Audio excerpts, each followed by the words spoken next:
Hi, this is Peter and Rob, and we want to talk about our own spiritual experiences, our own spiritual bypassing, and the deeper work we have done so far. And we want to invite you to learn from us or come with us on this way to spiritual depths and honesty, which we have discovered. So, first, I want to introduce Rob. Tell us a little bit about who you are and about your story, please.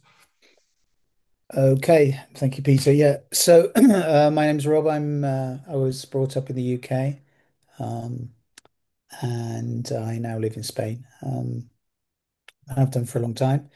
Um, yeah, my spiritual path, for want of a better term, started when, like everybody will, was quite young. I was looking for happiness in a world that didn't seem to make much sense, or I couldn't find much satisfaction certainly through work, career.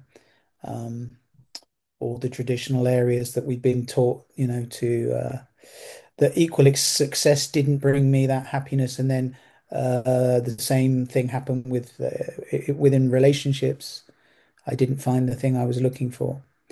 And then I started traveling and ended up living in Spain. And again, it was a spiritual search, which at that point I didn't realize it was a search. I didn't really realize, didn't know what I was looking for exactly. So it was experiencing all the traditional aspects of life, which then ultimately failed. And that pushed me into a more spiritual search and more alternative way of living. And I got into reflexology and Reiki and healing, and then felt that maybe that was what I wanted to do. It seemed to make sense to get into healing. And then I slowly realized it worked to an extent, but I also realized that I had a lot of my own healing to do and still have. I mean, it's an ongoing process. And then I got involved with a healing modality that took me out to India, which led to really an introduction into um, self-realization or enlightenment through some Hindu teachings. And that kind of became the goal because that seemed to be like the umbrella catch-all cure for everything. Enlightenment, liberation, this will cure all ills, all maladies, all suffering. So that's the path I was on or am on to an extent still. Um, Can you tell us a but that, little bit about this Oneness University and about this yeah, charity? so the Oneness University was an incredible experience. It was based on um, basically achieving enlightenment. They were two masters who said that they would be able to give an experience of enlightenment rather than teach about it. But it was a very expensive thing, so there was a big financial element to it. It was very expensive. So that was a big issue for me as well. But I had the money at the time, and you know, uh, life provided the money, or God provided the money for me to be able to go there and do it. So I think that's how I reconciled it at the time in my head. If the money's appeared, then I'm supposed to go and do it. Looking back on it, I'm not sure if it was all as transparent as it could have been. But certainly there are a lot of people with issues with money, abundance, um, relationships, and their main teaching was through relationship. I mean, uh, which I thought was very, very interesting, that everything in life is relationship, and the quality of those relationships really speak to being human. And I still feel to an extent that I haven't connected with completely with humans. I don't really still don't really know what it is to be a human. And I think that the experiences that I had there were so powerful, and I had a sort of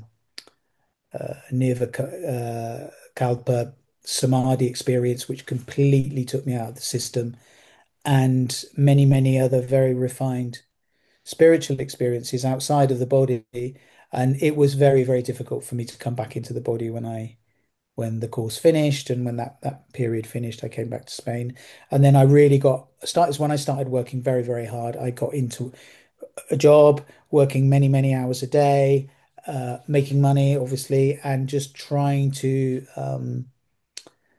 kind of rebuild the jigsaw puzzle, because a lot of the pieces were actually missing when I came back. I wasn't the same person. A lot of things had fallen away.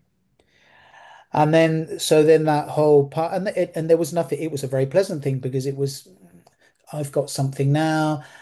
This is what I want. Blah blah blah. And then slowly the ego took over that whole trip, and it became basically spiritual bypassing, um, and kind of not wanting to be in the body, uh, not wanting to engage socially.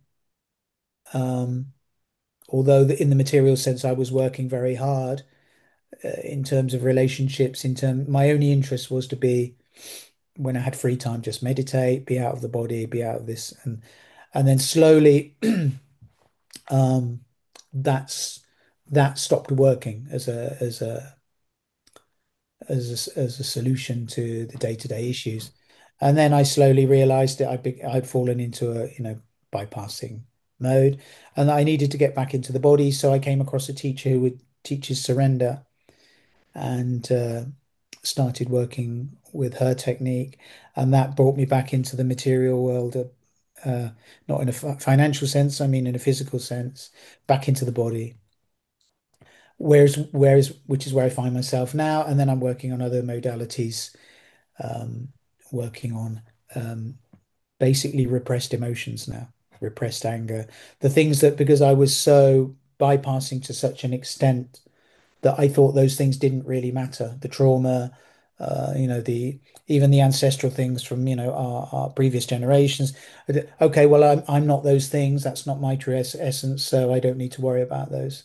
And that's really where the damage has been done a bit, and that's really where I find myself now, trying to not to rectify, because the gift is that you have to do you know about presence, so you can come from presence and marry the two elements. So I think without those experiences, and without that journey, it wouldn't a proper healing couldn't really happen, I don't think. So I'm in this middle of this healing and freeing up a lot of the trauma, and very successfully at the moment. Um, but there's still a long way to go, obviously, and perhaps that's life. There's always going to be. I don't think there's a finite point in this life where you're going to be the finished article. But so yeah, that's where I find myself now. And I would invite anyone that resonates with this to join us on this really process. We don't know where it's going. We're trying to do it from the most honest place that we can, and the most earnest place that we can. And we invite anyone who resonates with what we're talking about to join us. Thank you, Rob. Yeah, my own story is I'm coming from East Germany. I grew up in a communist, very protected environment. After the wall came down, we had a lot of hope of a better future. I was part of a revolution at that time. And then I went to America to a Course in Miracles community. And in this community, we had also a lot of light and experiences with enlightenment. We worked also, we had to earn our own money, but we didn't have to work too much, 6 hours per day. We all lived together. We lived cheaply. And the spiritual bypassing was a big issue, because emotional outburst, emotional pain was not part of the program. I mean, there was no talking about integration delight, no talking about emotional healing.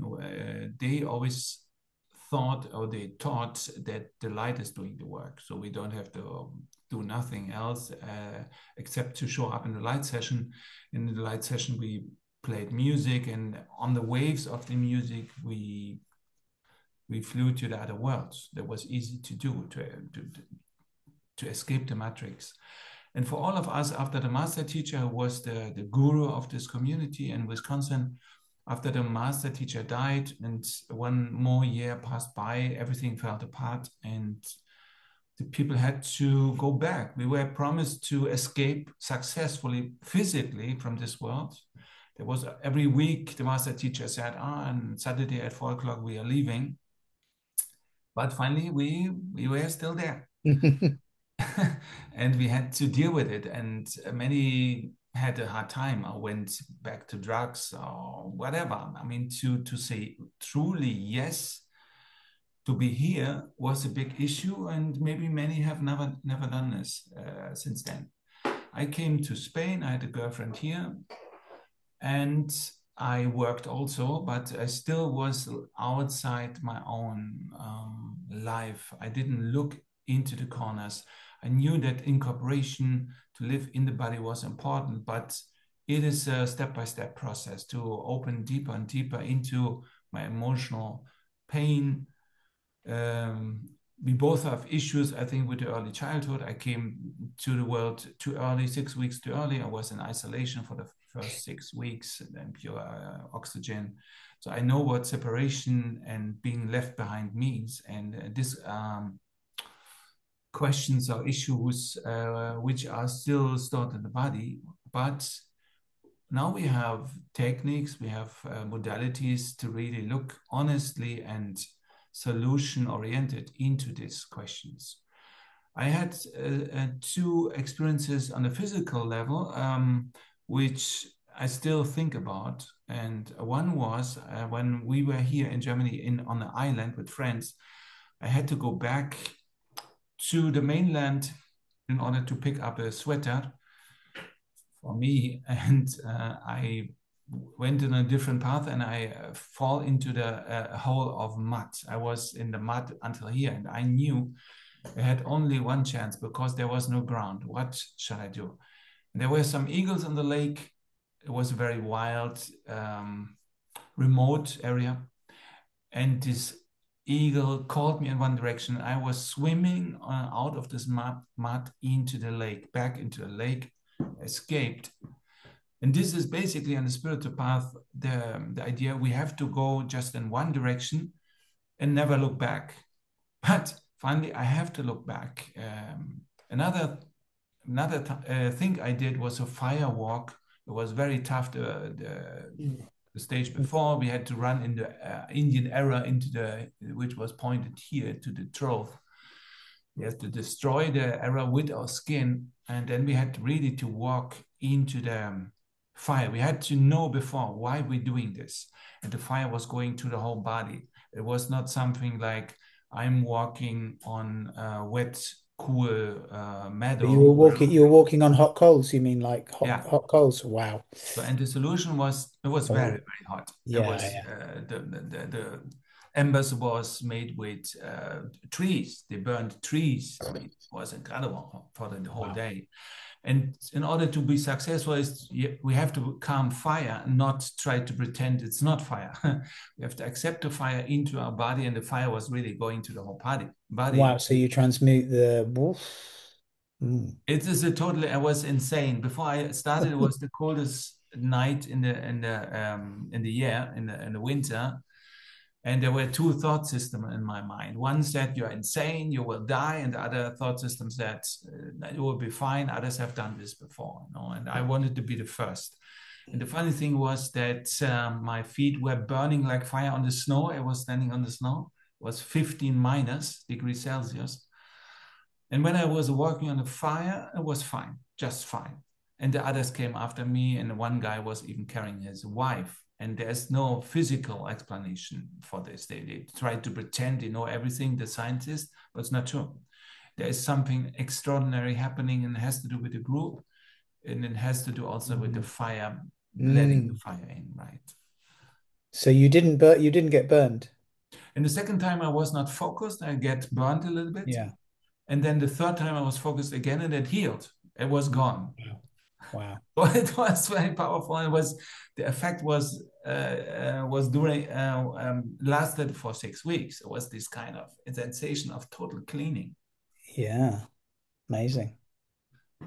So, and here we are again. I think we have to go to the fire of our own emotions to stop pushing them down and trying to exercise our spiritual control with breathing, meditation. I'm fine, I'm good.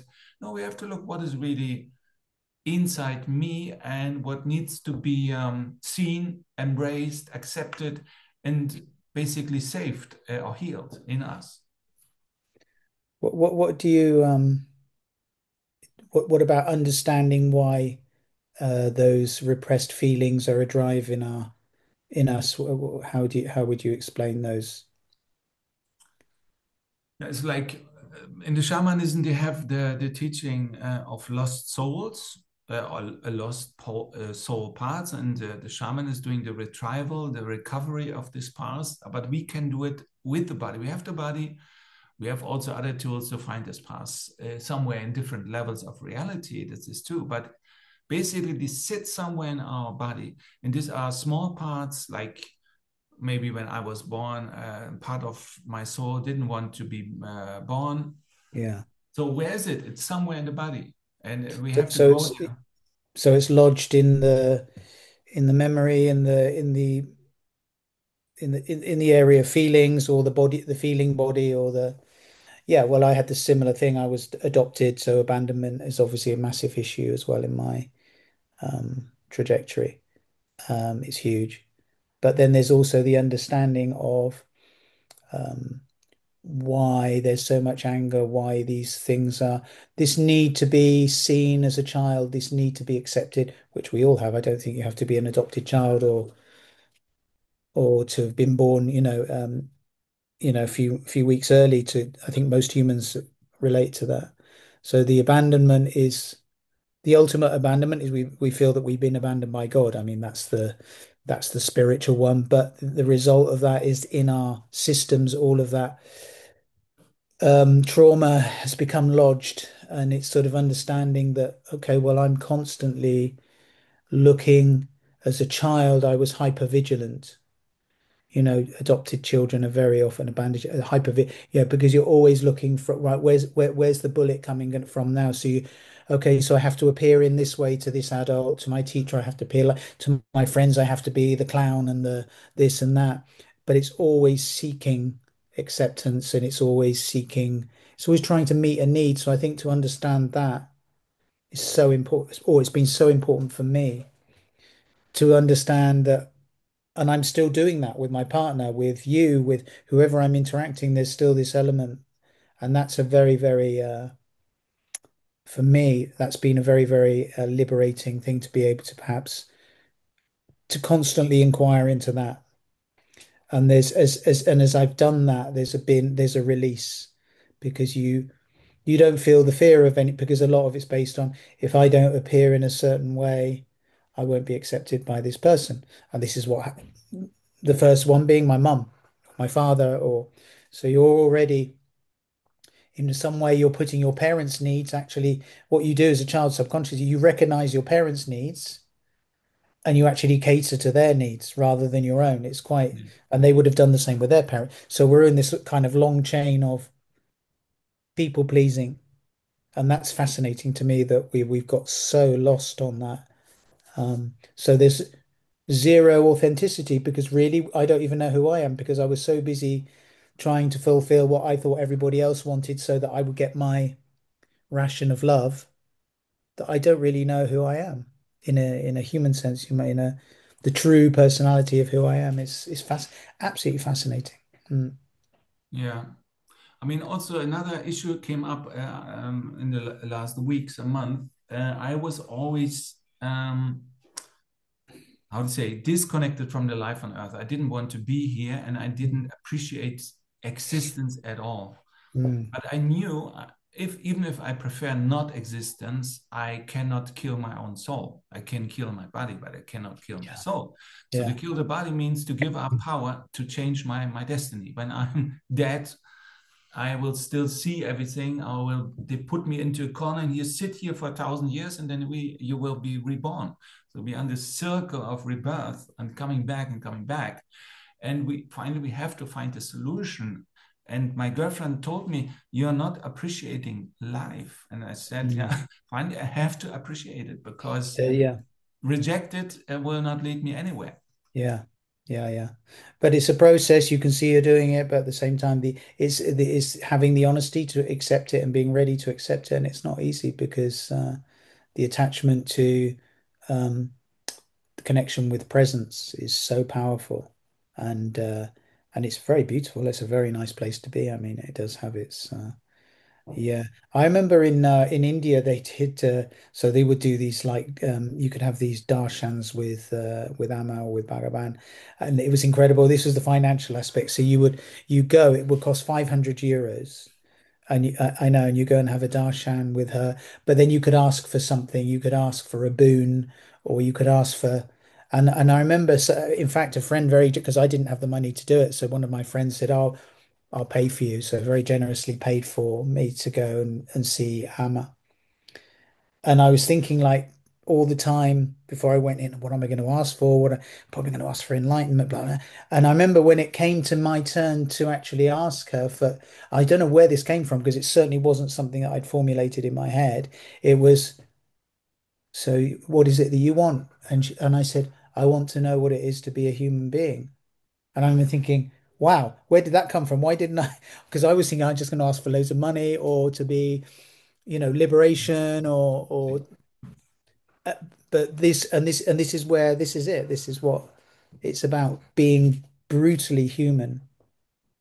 And it's something I've avoided for so long. Yeah, clearly there's a desire for, and also the insanity in it because obviously if you have a physical body, there's a reason for that. It's an interface with with it's like the bridge between the finite and the infinite. It's where everything happens, but we deny it. We're just in complete denial of it. Like you say, my wife is the same. The lack of gratitude, the lack of, she said, you're not happy in the world, you're not grateful, you're not these, and she's right. It's this kind of um lack of gratitude for looking at a tree and not Yeah. being able to see the miracle in it. Yeah, and this is the biggest jump into higher frequencies, right? Gratitude is like a doorway to heaven, right? Massive. It's Yeah. massive. And I think the gift, why angels or other souls are standing in line right now. I heard about two souls who have been reincarnated very fast. The one is Kirk, he's already back, and my sister too. So why are so many souls want to be in this time frame? There is an intensity, there is a suffering here, but we show up, we can be touched, we can be seen, which is not so in the absolute. We are not, we don't have bodies, we maybe have a light signature. We are all one spirit. Maybe we still have our own light signature, of course, I believe that, but we cannot be touched, we cannot be seen, right? So this is the one thing. And the other thing, yeah, we follow what we have to do here. We come here with the gift, and the gift is ours, but we have to give it to the world or to other people in order to make it ours, right? This is like a harvest time, and we are the tree with the fruit, and we want to mature the fruits we can give, and we do it to inner work, I think.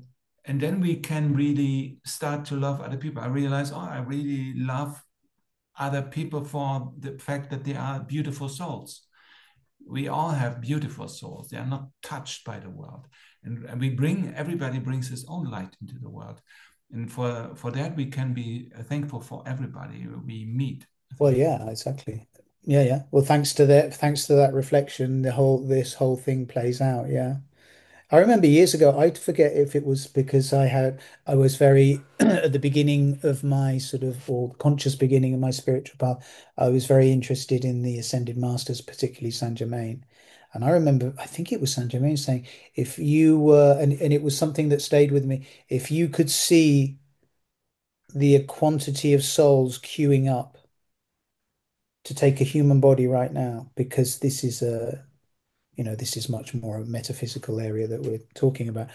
But if you were able to see how many souls would like to incarnate on the earth because the opportunity for growth is so exponential, at this time. And this is 25 years ago. So now, and I've heard the same as you that souls are coming back, really, really quickly for that reason, and also for the anchoring of the, anchoring the frequency as well for the changes to take place. There are many levels that it's playing out at. Yeah, yeah, yeah, yeah. So, and yeah, thank you very much. And the question now is why we're here. We want to do the next step with you. And the next step is to go deeper, right? What is your experience with that, Rob? Going deeper into the process I'm in now right now. Hmm. Well, as I say, it's an ongoing process. I think I've been working on it, I would say pretty much for about 2.5 years, if I come from the surrender thing, but working on it in a much more concise way, the way I'm working on the conditioning and perhaps it's like you were saying, until you properly love yourself, you won't be able to extend that love to other humans. I mean, so really working on what my own traumas, my own inner child, inner child, I suppose you would call it, probably working on that for 2 or 3 months. And I've noticed in that period massive shifts, I would say. Um, and my experience, I would say, it's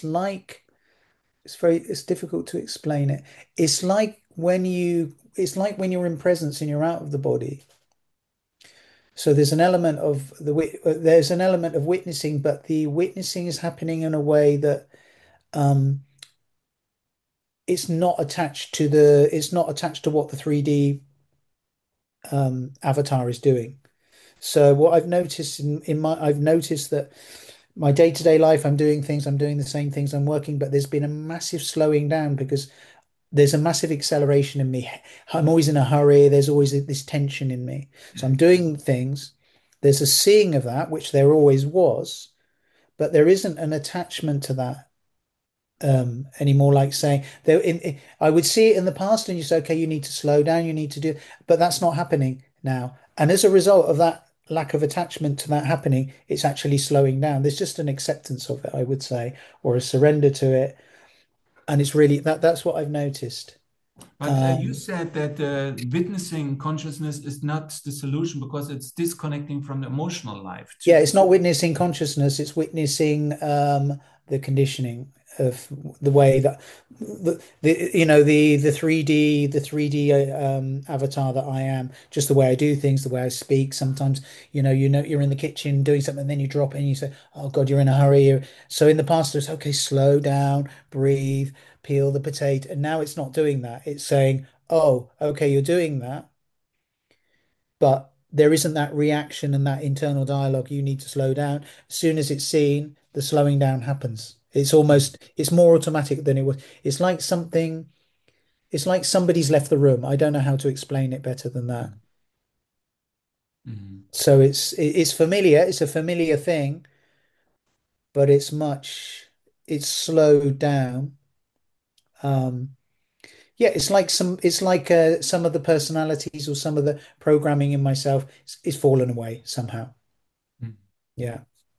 That's the best way I can describe it. It's difficult to describe if you haven't experienced it. Um, But it doesn't feel like the bypassing from the because you've got the witness that, and then you can start witnessing the witness and you can just keep and then you can just get lost in that. But you're coming actually further out of the body. This doesn't feel like that. It feels like a deep acceptance of the meat and potatoes of being human.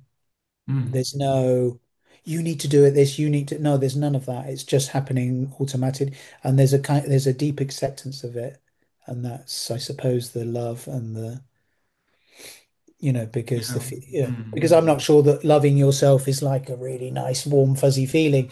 The true, when I had that experience of being completely gone, there was literally no experience. There was nothing there. The only knowing of it was there was a knowing of absence.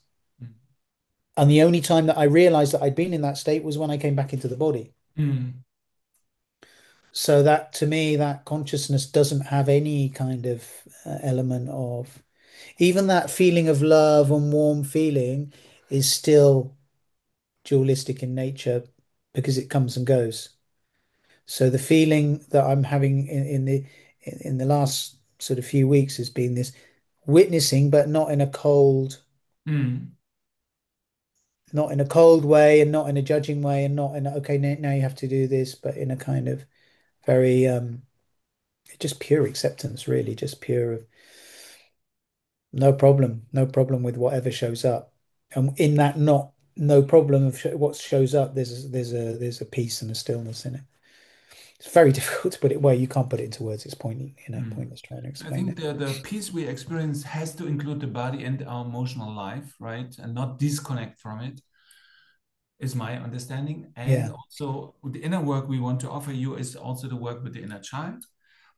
And that means the procedure is like core transformation, or Rob is doing something a little bit different.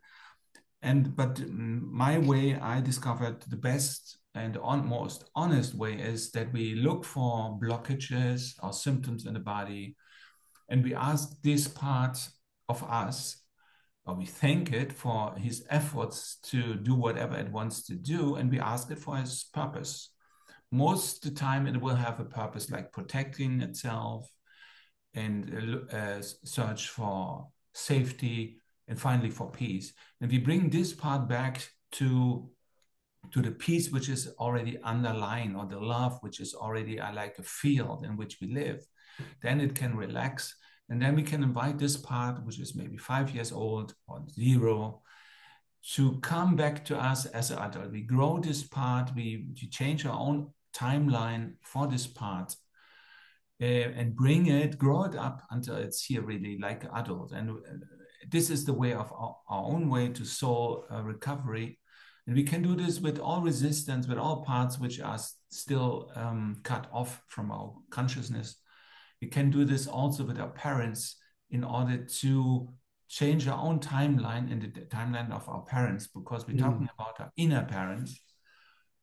And we cannot change the past, but we can change our inner parents by blessing them with this core condition of peace, of love, and oneness, which we're looking for actually in our own lost parts.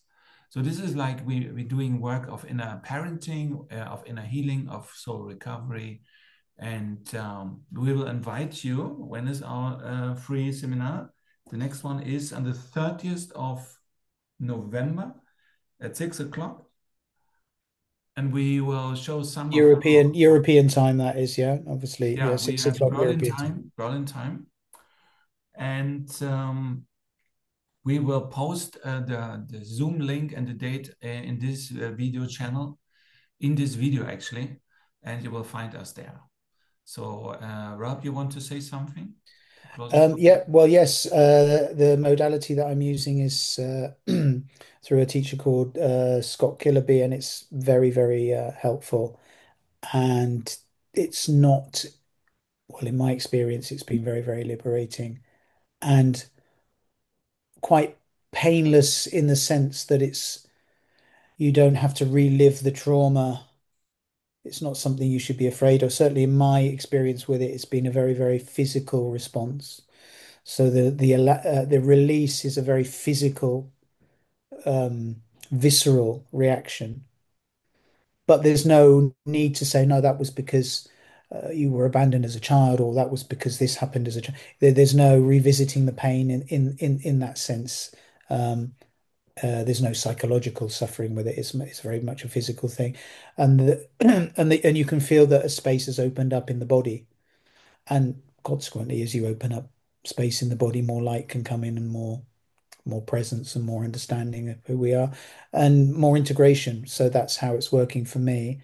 And again, this whole thing that we're doing here it has to be for me very based on my experience, because I want to be as honest as possible, and I can only speak from my experience. But so yeah, so that's another modality that could be very, very useful. Um, and it's something we can incorporate as well here, or um, because in the one that you've mentioned, Peter, is there an element of psychological pain or suffering, or is it is it painful experience? No, to, it actually asks the part what it wants. And we go into the contraction of the body and ask, and this is always something in us which is trying to protect itself. So we don't go really into emotional pain, but there can be a release. mm, But the release is not what is really painful. Our resistance against the pain is creating mm, really suffering. When we know how to deal with emotional energy, how to release it, that's easy. We mm. cannot swallow it. It has to go up here, No, it and has to, we once know it's that been it does. seen. Yeah, yeah, yeah, yeah, yeah. Okay. Yeah, it's taking the time to is I've done this with even with presence, like you go into a part of the blockage where you just say, okay, in a way, what do you want? I'm just going to sit with you and take the time to get to know you because I've never given you that time because I've been Yeah, resisting it so much. It's quite a tender, yeah. soft approach. Yeah. No, it's very nice. Yeah. This is like you invite a child is coming, you're watching TV and a child is coming crying into your room, and you are a parent, and you decide either if you want to continue to seeing the TV, or you want Yeah. to encourage, I mean, caress, no, your Yeah, child. to attend to the kid. Yeah. Yeah. Yeah. And this is what we do for ourselves now. Yeah, Ramana Maharshi has a beautiful example of that. He's talking about it was emotions and the mind, and he said if you're trying to get a bull out of a stable, he said you can get 10 men to try and drag this bull out, or you can offer the bull a big, juicy, fresh, bunch of grass and slowly coax the bull out of the stable in a very sort of tender, caring way. And I think that's important, I think, yeah. Mm. So thank you so much for visiting. Thank you, Rob. And we Yeah, invite you for our thank next you. meeting. You will see the dates and underneath the video. Bye bye. Take care. Bye.